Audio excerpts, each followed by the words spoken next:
the name of the Father, and of the Son, and of the Holy Spirit. Amen.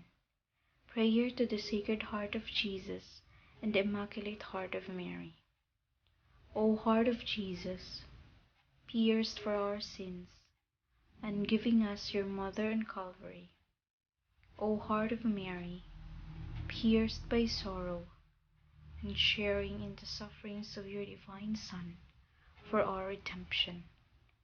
O sacred union of these two hearts, praised be the God of love, who united them together. May we unite our hearts and every heart, so that all hearts may live in unity, in imitation of that sacred unity which exists in these two hearts. Triumph, O sorrowful and immaculate Heart of Mary.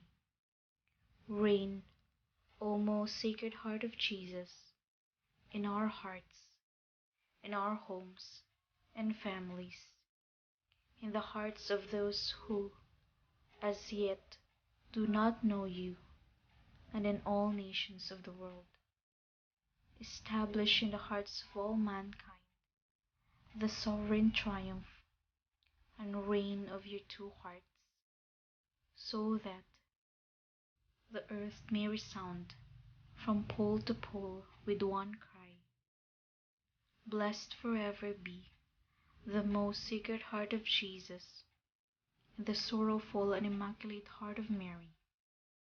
Obtain for me a greater purity of heart and a fervent love of the spiritual life.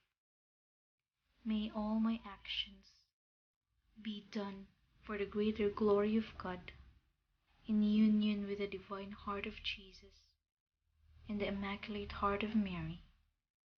Hear and answer our prayers and intentions, according to your most merciful will. Amen. In the name of the Father, and of the Son, and of the Holy Spirit. Amen.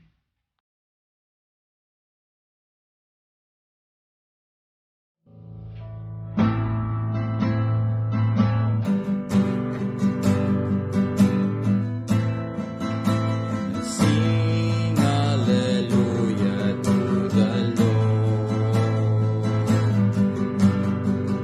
and sing hallelujah to the Lord, and sing hallelujah, sing hallelujah, sing hallelujah to the Lord. And sing hallelujah to the Lord. And sing hallelujah to the Lord. And sing hallelujah, sing hallelujah, sing hallelujah to the Lord.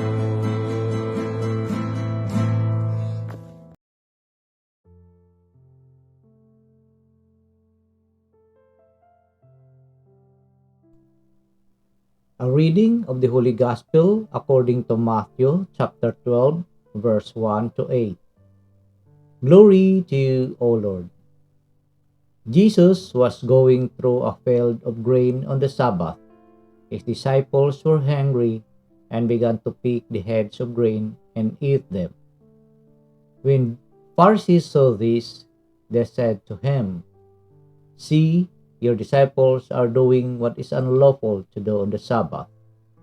He said to them, "Have you not read what David did when he and his companions were hungry, how he went into the house of God and ate the bread of offering, which neither he nor his companions, but only the priest, could lawfully eat? Or have you not read in the law that on the Sabbath the priests serving the temple violate the Sabbath and are innocent? I say to you, something greater than the temple is here. If you knew what this meant, I desire mercy, not sacrifice, you would not have condemned these innocent men. For the Son of Man is Lord of the Sabbath. The Gospel of the Lord. Praise to you, Lord Jesus Christ. Isang mapagpalang Biyernes po sa ating lahat. At kamusta po mga kapatid? Una-una po sa lahat, ako po ay nagpapasalamat sa ating poong may kapal sa pagkakataong ito na makabahagi ng kanyang mabuting balita at makapagnilay tayo sa kanyang mga salita. So, ako po ay nagpapasalamat sa ating lahat na mga masugid na mga taga-subaybay, sa ating mga subscribers, lalo-lalo sa ating mga bagong subscribers. Marami pong salamat sa inyo. At sa lahat-lahat na walang sawang nag-view o nanonood ng ating mga videos at ng ating munting gawain na ito. At sa araw na ito ng Biyernes, July 21, 2023, ang araw pong ito ay ang araw natin sa ating novena or devotion, kung meron man tayong gawain ganyan, sa ating mahal na poong Jesus Nazareno at sa Sacred Heart of Jesus. Naway nakapagsimba tayo at nagawa natin ang ating mga gawain ito. So sa araw na ito ay ating pong pagninilayan ang Ebanghelyo ng ating Panginoon mula kay San Mateo chapter 12 verse 1 to 8. So mga kapatid, ang sabi ng ating Panginoon dito that for the Son of Man is Lord of the Sabbath. So yun ang sinabi ng ating Panginoon na Panginoong Hesukristo, mga kapatid, sa mga Parisiyo.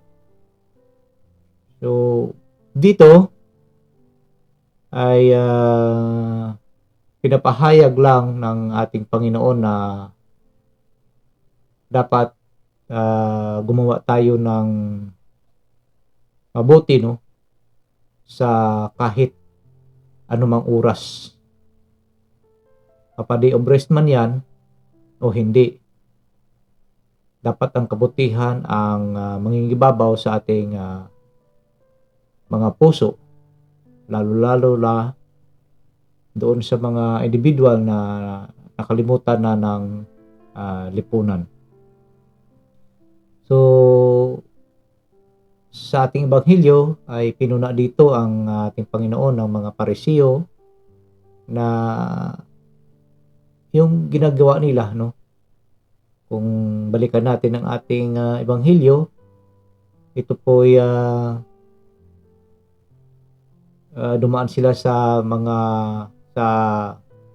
lugar kung saan may mga trigo, no?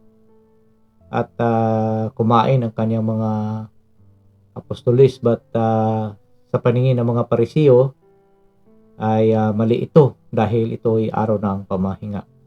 So batin mga kapatid, sa ating buhay ba, sa ating araw ng pagpapahinga, wala ba tayong ginagawa? So napaka-hipokrito man siguro that between life and death, kung araw ng papamahinga hindi ka tutulong, di ba? So hindi ganoon ang ibig sabihin ng ating Panginoon na ating sundin. Kung sa araw man tayo ng pagpapahinga, ay kailangan, kung may nangangailangan ng tulong ay tulungan din natin. At sinasabi din ng ating Panginoon that I desire mercy not sacrifice. Magkaroon tayo ng mahabaging puso sa ating kapwa, no? Lalo-lalo na yung mga ating mga kapatid na nangangailangan ng tulong, no? Na handang-handa tayo tumulong na walang anumang kapalit, na sinasabi dun sa Luke chapter 6 verse 35, no? Do what is good and lend expecting nothing in return, no? Yun. So tumulong tayo na wala namang kapalit. ay baliktad naman kasi sa iba tutulo lang dahil may in-expect na kapalit. But then dito sa ating ebanghelyo, napakalinaw na sinasabi ng ating Panginoon that kailangan natin ng magkaroon ng isang mahabaging puso din, no, na maunawaan ang bawat isa, lalo-lalo na yung mga nasa ilalim ng kalungkutan, ng problema, na kung anumang bagay na sila po ay parang hindi na makakaya, no, or makaya nilang harapin itong mga bagay na dumating sa kanilang buhay. So mga kapatid, sana naway ang araw na ito or ang ating ebanghelyo sa araw na ito ay atin po mapagnilayan at maisabuhay. So tandaan natin that ang sinasabi ng ating Panginoon that He is the Lord of Sabbath. No? So sa Kanya, Sabbath man, kung kailangan gumawa ng mabuti, sumagip ng buhay, ay gawin po natin. At ang sinasabi niya rin that I desire mercy, not sacrifice. No, ang gusto ng Panginoon ay habag. At hindi yung mga alay na kung ano pang mga alay. So mga kapatid, sana naway itong ating ebanghelyo sa araw na ito ay makakatulong po sa atin, no, sa ating paglago, no, sa ating pananampalataya at sa ating paniniwala at pananampalataya sa ating Panginoon. So sana naway yung araw na ito ay malaking biyaya ang ating matatanggap mula sa ating Panginoon. So yun lang po mga kapatid, marami pong salamat at sa muli ako po ay nagpapasalamat sa lahat ng mga tumatangkilik sa ating munting channel na ito, sa ating munting gawain at sa lahat ng ating mga subscribers. Sa inyong lahat, my families, friends and relatives, marami pong salamat sa inyo. Sana naway gabayan po tayo ng banal na espiritu upang tayo ay magkaroon ng isang mahabaging puso para sa ating pong kapwa. At huwag lang po natin kalimutan na kumapit lang po sa patalim ang salita ng ating Panginoong Jesucristo. Marami pong salamat at God bless us all. Manalangin po tayo sa ngalan ng Ama, ng Anak, ng Diyos Espiritu Santo. Amen. Let us pray. Spirit of wisdom and understanding, enlighten our minds to perceive the mysteries of the universe in relation to eternity. Spirit of right judgment and courage, guide us and make us firm in our baptismal decision to follow Jesus' way of love. Spirit of knowledge and reverence, help us to see the lasting value of justice and mercy in our everyday dealings with one another. May we respect life as we work to solve problems of family and nation, economy and ecology.